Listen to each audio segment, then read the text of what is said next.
Oh, you better mind, you better mind. You got to give an account at the judgment. You better mind, yes, you better mind. Oh, you better mind, you better mind. You got to give an account at the judgment. You better mind, yes, you better mind. You better mind how you talk. Better mind what you're talking about. You got to give an account at the judgment. You better mind, yes, you better mind. You better mind how you walk. Better mind what you walking about. You got to give an account at the judgment. You better mind, yes, you better mind. You better mind, you better mind. You got to give an account at the judgment. You better mind, yes, you better mind. You better mind, you better mind.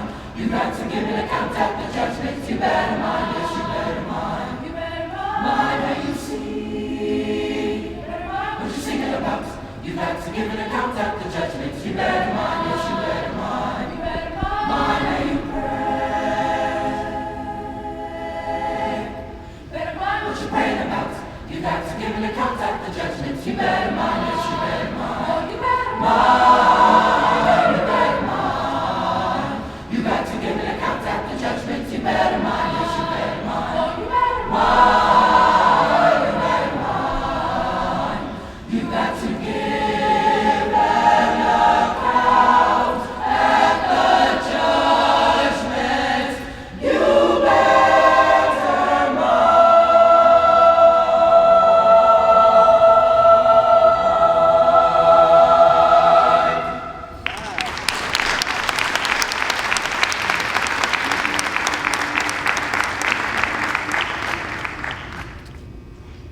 Give me that old-time religion. Give me that old-time religion. Give me that old-time religion. It's good enough for me. Yes, give me that old-time religion. Give me that old-time religion. Give me that old-time religion. It's good enough for me. Good for the Hebrew children. It was good for the Hebrew children. It was good for the Hebrew children. It's good enough for me. It was good for Paul and Silas. It was good for Paul and Silas. It's good enough for me.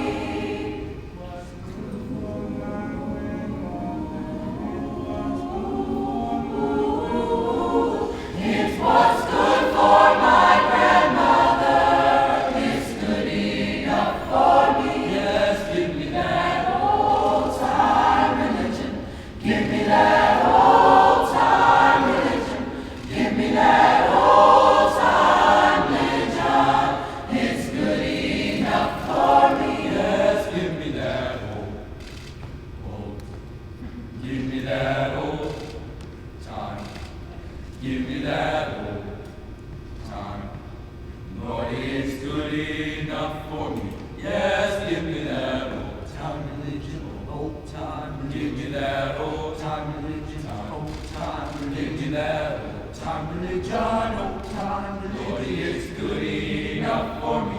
Yes, give me that old time religion. old time Give me that old time religion.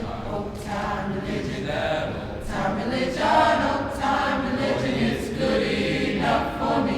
Yes, give me that old Time religion, old time Give me religion. that old Time religion, old time Give religion. me that old Time religion, old time religion. It's good enough for me.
my pleasure to introduce our featured speaker for today.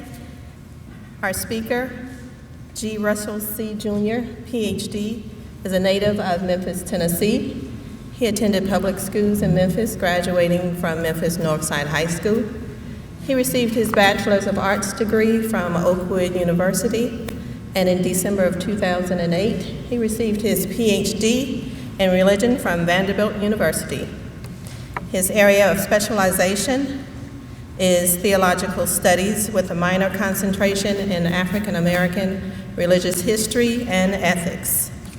His dissertation is entitled Theologian of Synthesis, the Dialectical Method of Martin Luther King Jr. as revealed in his critical thinking on theology, history, and ethics. After serving for 30 years as a pastor and denominational administrator, Dr. C joined the Oakwood University faculty in 2010. His research interests are Martin Luther King Jr. studies, critical race theory, philosophy of religion, Protestant Reformation thought, and the doctrine of grace. Dr. C is convinced that each person is created to experience a complete, balanced, and purposeful life. He has written a number of articles that have appeared in such magazines as Message, Ministry, Leadership, and Regional Voice. He also published a devotional book, 40 Days of Prayer and Fasting, with Advent Source in 2010, and contributed a chapter entitled The Martin Luther King Jr. National Holiday, The Making of an American Icon, to the upcoming book, The Domestication of Martin Luther King Jr., Clarence B. Jones, Right-Wing Conservatism and the Manipulation of the King Legacy, edited by Louis Baldwin and Rufus Burroughs. Dr. C is married with 3 adult children. Please join me in welcoming G. Russell C. Jr., PhD, Assistant Professor of Religion, Oakwood University.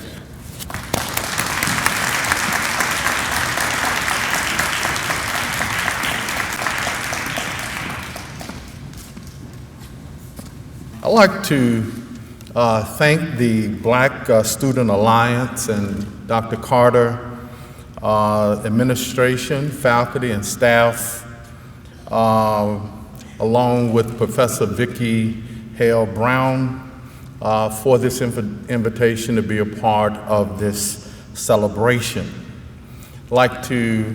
I'm especially thankful and honored to be a part of a program or any program that the Oakwood Adventist Academy Choir is singing. Such a talented group of young people. There's probably only one other choir that I would really want to be on the program with, and that's their older cousins or brothers and sisters, the Oakwood College Aeolians.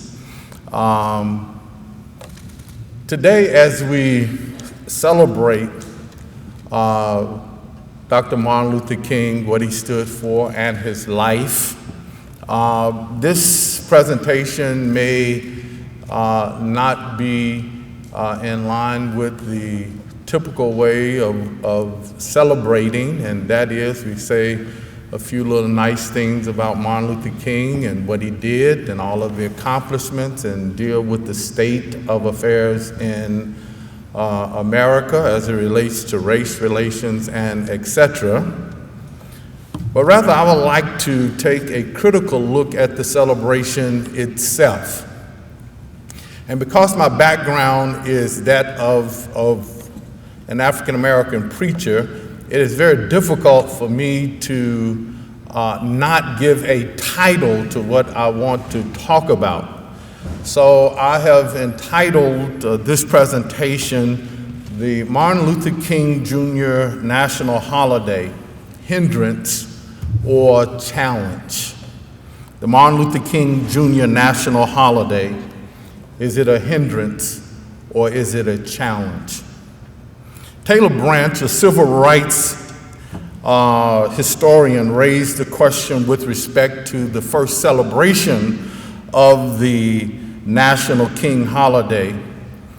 How should we honor a man we still don't know?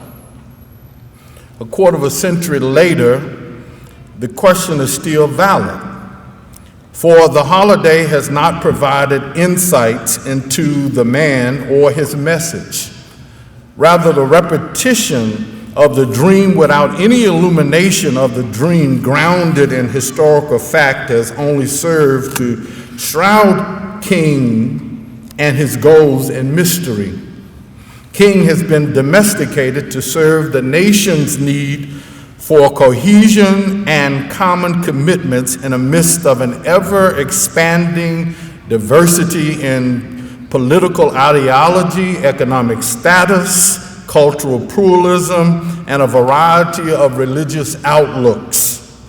Thus, it is necessary to raise the question, is the King holiday a hindrance or a challenge to the realization of his beloved community? In other words, how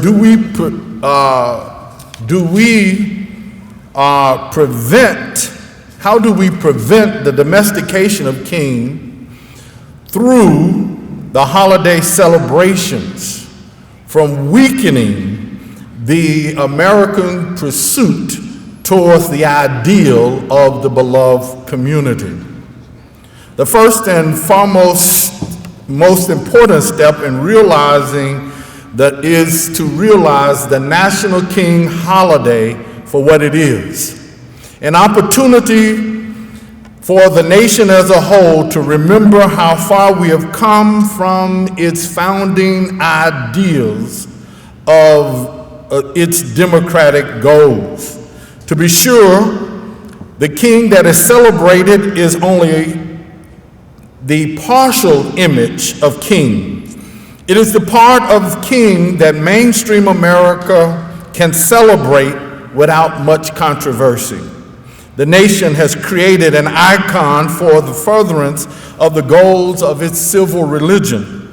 The political process of icon making is necessary. It is necessary to remove all of the particularities of the historical personage of King to produce a vacuous, non-offensive personality that can be venerated and celebrated. The debate over the epithet on the King Memorial is an illustration of this. The memorial originally read, "I am a drum major." Those who knew King objected to the truncating of the words of his sermon. For them, this epithet gave a different impression of the king, the man.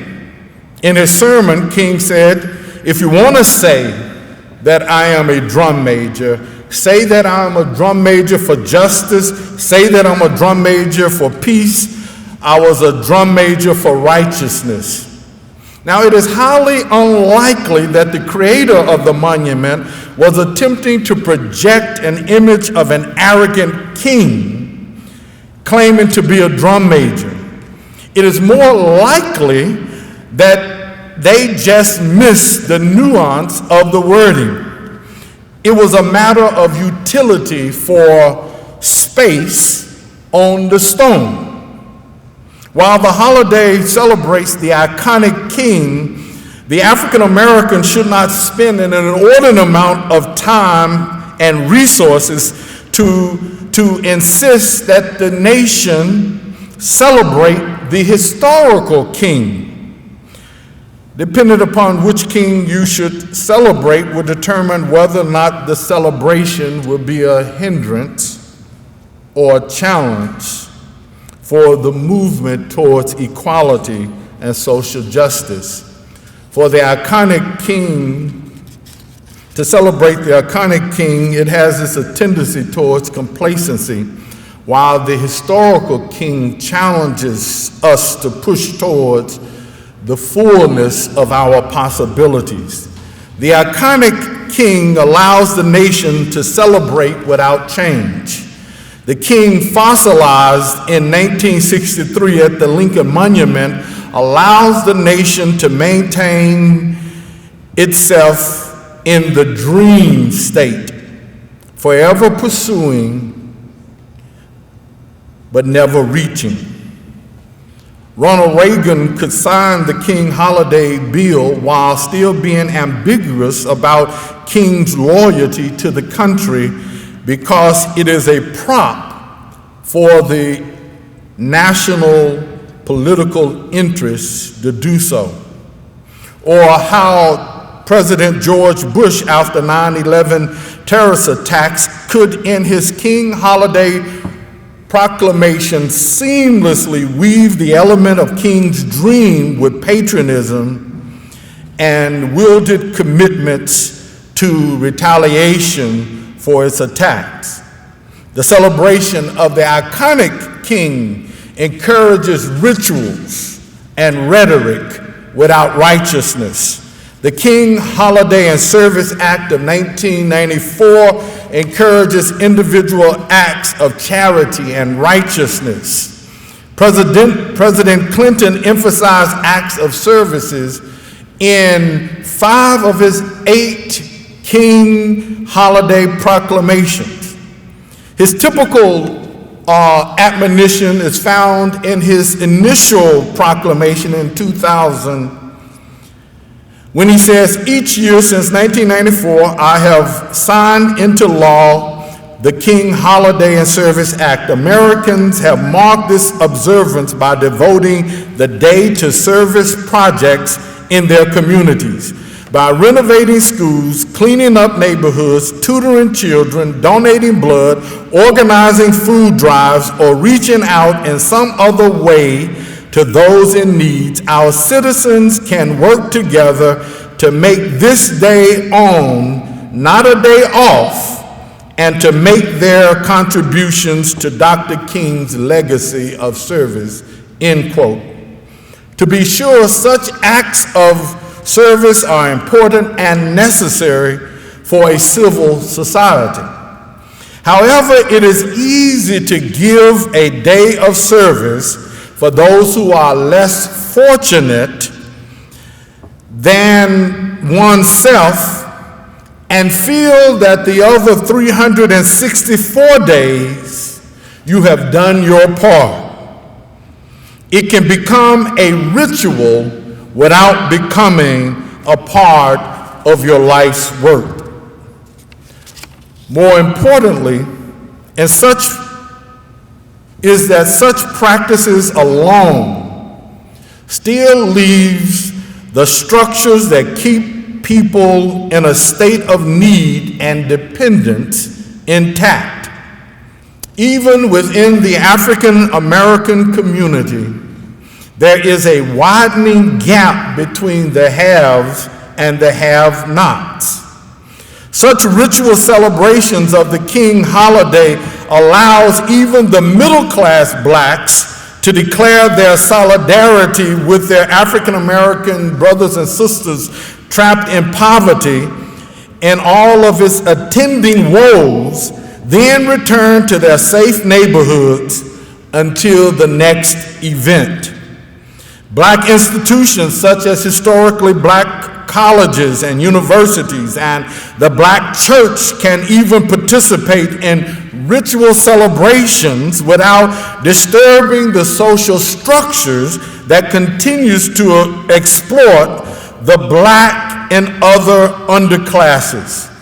King talked about black churches that contain this kind of religion within its walls and unaffected by the plight of millions of African American churches as churches that freezes up. The celebration of this iconic king provides a mild national sedative that does not put the nation to sleep, but according to Michael Eric Dyson, a religious scholar and cultural critic, it gives the nation amnesia. The iconic king symbol obscures the fact that he is just that, a symbol. Therefore, a king is not the totality of those who were involved in moving this nation towards the ideal of its founding documents. For there were a countless number of nameless persons involved in that struggle. King was not the only, nor was he the first person to die, to bring down the barriers to African American full citizenship. However, to celebrate the iconic symbolic king does not require that the historical Martin Luther King Jr., with all of his particularities and limitations of a historical person, be dismissed. The historical king provides importance for the continuation of the struggles against various isms, whether it's racism or classism or sexism or homophobic-ism or ageism or militarism. Whatever the ism may be that divides humanity. King was continuing, the historical king was continuing to evolve as a person and as a leader. The king that led the bus boycott in Montgomery, Alabama was not the same person that was assassinated in Memphis, Tennessee. He kept pushing back the horizon of human potential and confronted each barrier that stood in the way. The transformation that took place during the Montgomery bus boycott is an example of the wider transformation that took place in the civil rights movement under his leadership. Initially, the bus boycott's goals were simply to accommodate segregation by just simply insisting that the Negro passengers be allowed to sit in any open seat not next to a white person while taking the seat beginning in the rear of the bus. That was its initial goal. But before the boycott was over, they were insisting on dismantling of the Jim Crow laws, thus allowing Negro passengers to sit in any vacant seat anywhere on the bus. The significance is that the quest for freedom and dignity is a never-ending struggle. When you overcome one issue, it only makes clearer the next issue. For instance, it was only after the laws limiting where you could shop or live were removed that the issues of economics came into sharp focus. The historical king underscores that perfection is not a requirement for heroic efforts. While much is made over King's education, intellectual capacity, and his oratorical gifts, there is also much to be said about his personal faults and shortcomings. It is important to celebrate his victories in Selma and Birmingham, but it's also important to be reminded of his defeats in Albany and in Chicago. Just a month before his assassination, King preached a sermon entitled Unfulfilled Dreams, where he admitted, quote, "You don't need to go out this morning saying that Martin Luther King is a saint. I am a sinner like all of God's children," end quote. King was keenly aware of his frailty and of his humanity. But he drew strength on the awareness that he did not struggle alone. He had a cosmic companion that provided the internal resources to press on in spite of opposition. The celebration of the historical king affirms that the task is to be on the right side of history and the issues that plague humanity, and to dedicate our efforts to do all we can to make a difference and leave the rest to God. The historical king reminds us that to fight for a just cause does not require that we realize the fulfillment of our dreams. It requires, however, that we are faithful to our dreams. It requires that we are faithful and vigilant in the struggles against the enemies of human flourishing.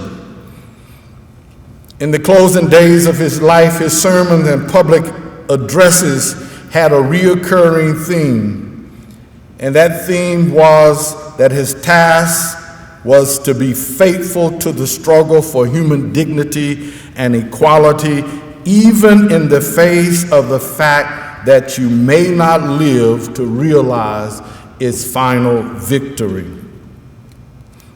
In February of 1968, he in effect preached his own eulogy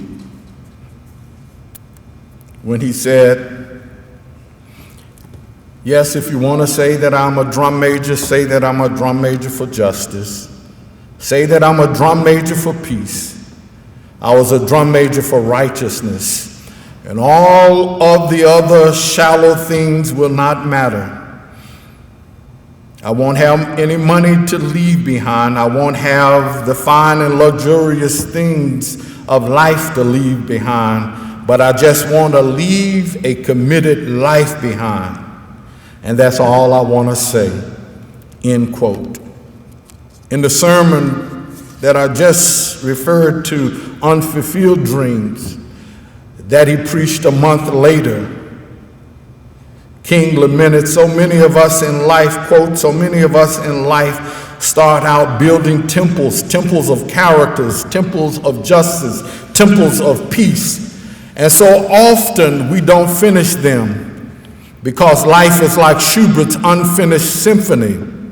At so many points we start, we try, we set out to build our various temples, and I guess one of the great agonies of life is that we are constantly trying to finish that which is unfinishable. We are commanded to do that. And so we, like David, find ourselves in so many instances having to face the fact that our dreams are not fulfilled," end quote. The night before his death, he told those who were assembled on the eve of his death that even if he did not live to see the realization of the promised land of equality, freedom, and justice, even though he may not live to see them, he assured them that they would get to the promised land. These passages revealed a human reconciled to his own mortality while affirming the transcendent nature of our reality. It was a commitment to expending one's life in pursuit of the values expressed in that transcendent that gives life its fulfillment. No iconic figure can give real meaning to real people in the midst of real troubles. The domestication of King through the process of creating a national icon is not the ultimate tragedy. Neither is it that those who were close to King unwittingly participated in the fabrication of this inane symbol.